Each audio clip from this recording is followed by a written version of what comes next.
And we are bringing a medically complex baby into this house, and we are going to make it work.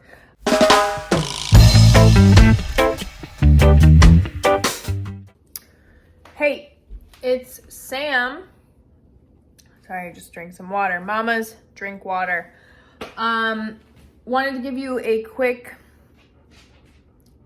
very quick house tour, considering the house is very tiny. We don't have a tiny house, but we have a house that is like two tiny houses. And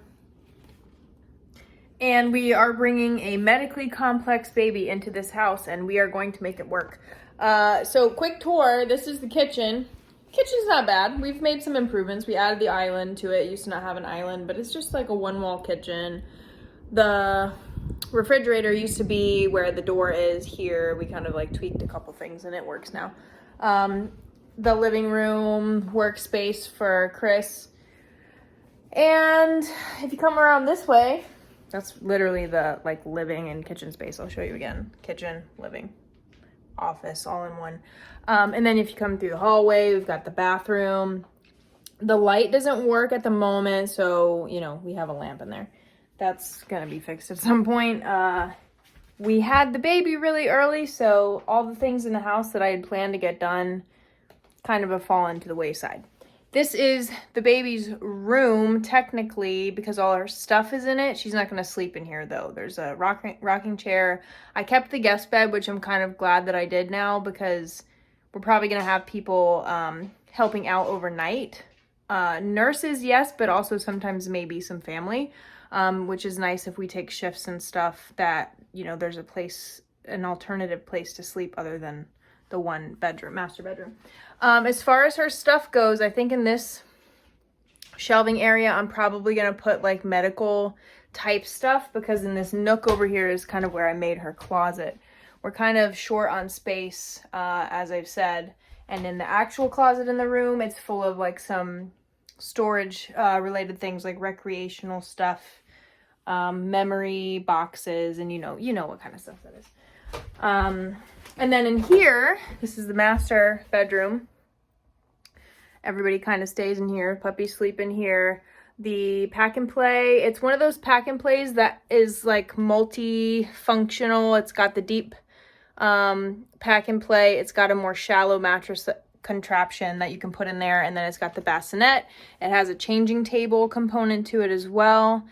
That mint colored cooler I'm really excited about. It is like a mini fridge, and it has just enough space for my pump supplies, my pump parts, to be in there in the middle of the night. I can just reach over and grab them and pump real quick with my pump, and then put them back in the mini fridge.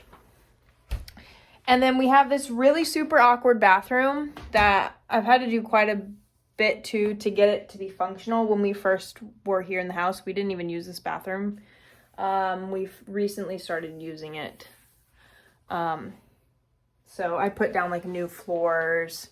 This is just like a rubber tile type of thing, because the whole bathroom is tiled, like floor to ceiling. And the drain is in the very center right here. So I just put this like silicone barrier here. I cut a little hole on the bottom part of it so that the water can drain from the shower.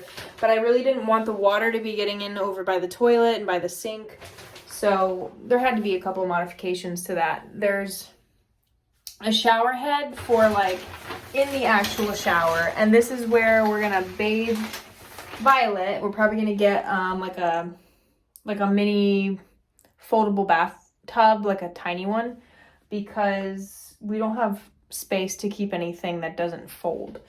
And then over here, obviously, is the toilet. But this sprayer, it's kind of neat because it reaches the toilet very well. And since we're doing cloth diapers, it'll be kind of like the area that the diapers will get rinsed into the toilet before going into the washing machine, which, by the way, I found this really mini washing machine. I don't have it at the moment. My aunt purchased it for us as like a baby shower gift, but I don't have it yet because we actually never had the baby shower.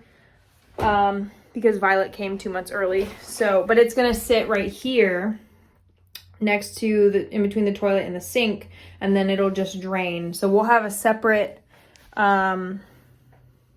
mini washing machine just for the diapers, so they're not mixed in with all of our stuff.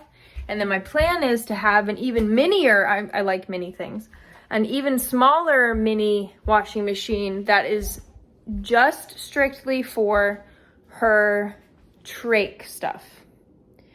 We are going to be getting washable trach ties and pads, and I don't want to put that in with anything else because that site is like at higher risk for infection, like things going into her lungs, as I have learned through being at the hospital. So even like her G-tube pads, they won't go into that little mini washing machine. It'll just be the trach pads and trach ties that go in there to keep them as clean as possible. We also do have the 2 dogs, which there's Roxy right there, and then this is Bailey. And with the dogs, you know, especially with Bailey, you can see how furry she is. We love her, but her hair gets everywhere, and we don't want to mix in as clean as we are. The dog hair, sometimes you just can't deal. It's just part of life with the dog. So her trach stuff will stay separate because we don't want to jeopardize anything in that area. So that's the house. That's the plan. It's a mess. Probably always going to be a mess, and that's fine. This is life. Yeah, and that's it. Say bye, girls. Say bye. See ya.